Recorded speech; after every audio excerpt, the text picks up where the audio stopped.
कुंभ मेले का आयोजन अपने शिखर पर था। हर दिशा में श्रद्धालु गंगा स्नान के लिए उमड़े हुए थे।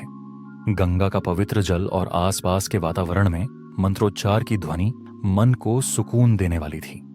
इसी भीड़ में एक तपस्वी साधु, जिन्होंने वर्षों की कठोर तपस्या से अपनी साधना सिद्ध की थी, गंगा स्नान के लिए मेले में पहुंचे। उनका वेश साधारण था। गेरुए वस्त्र, लंबी जटाएं और गले में रुद्राक्ष की माला। उनकी आंखों में अद्भुत तेज था, जो उनकी साधना का प्रमाण था। जब वह गंगा के घाट की ओर बढ़े तो सफाई कर्मचारियों ने उन्हें रोक दिया। सफाई कर्मचारियों ने कड़े शब्दों में कहा, यहां स्नान की अनुमति केवल उन श्रद्धालुओं को है जिन्होंने अपनी पहचान पत्र और टिकट दिखाए हैं।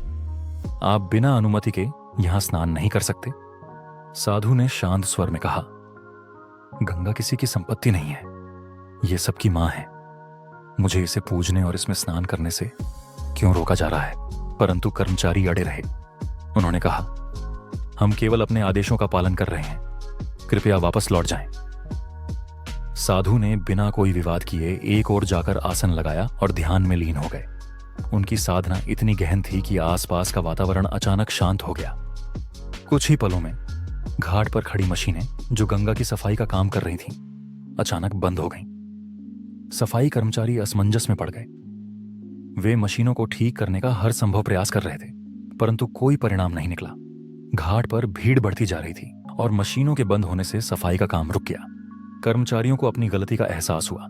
एक वरिष्ठ कर्मचारी ने कहा, हमने शायद उस साधु का अपमान किया है, हमें उनसे क्षमा मांगनी चाहिए।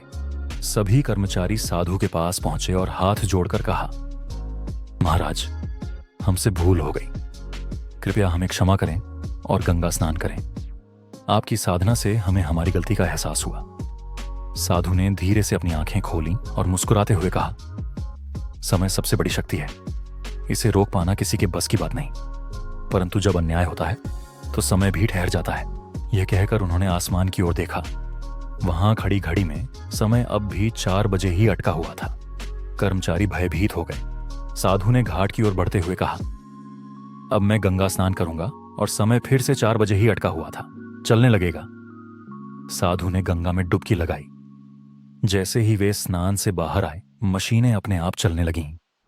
घड़ी की सुइयां भी आगे बढ़ गईं। घाट पर खड़े सभी लोग उनकी ओर श्रद्धा से देखने लगे। स्नान के कुछ समय बाद घाट पर नागा साधुओं का एक समूह पहुंचा। उनके आगमन से वातावरण में एक अलग ही ऊर्जा फैल गई। उनके शरीर पर भस्म लिपटी हुई थी और वे त्रिशूल, डमरू और अन्य पारंपरिक उपकरण लेकर आए थे। एक नागा साधु ने मुस्कुराते हुए उस तपस्वी साधु से कहा, तुमने समय को रोक दिया, परंतु क्या तुम्हें पता है कि यह शक्ति केवल तुम्हारी साधना का परिणाम नहीं, बल्कि गंगा मां का आशीर्वाद है? साधु ने उत्तर दिया, सही कहा, गंगा मां के बिना कुछ भी संभव नहीं, यह उनका ही आशीर्वाद है। नागा साधु बोले, हम भी इसी मां की सेवा में अपने जीवन को समर्पित करते हैं। कुंभ मेले का महत्व ही यही है कि हम सब एक होकर धर्म, संस्कृति और मानवता की सेवा करें। गंगा घाट पर वह दिन सभी के लिए एक सीख लेकर आया। साधु ने न केवल समय को रोका, बल्कि सभी को यह सिखाया कि गंगा और अन्य प्राकृतिक संसाधन सभी के लिए हैं। नागा साधुओं के आगमन ने इस बात पर जोर दिया कि साधना और सेवा से ही जीवन सार्थक होता है। उस दिन से घाट पर आने वाले हर व्यक्ति ने साधु को याद करते हुए गंगा का आदर किया। कुंभ मेले में उस घटना की चर्चा पूरे देश में हुई। साधु ने अपनी साधना और शांत स्वभाव से सबके दिलों में अपनी जगह बना ली। शिक्षा कभी भी किसी को उसके अधिकारों से वंचित न करें।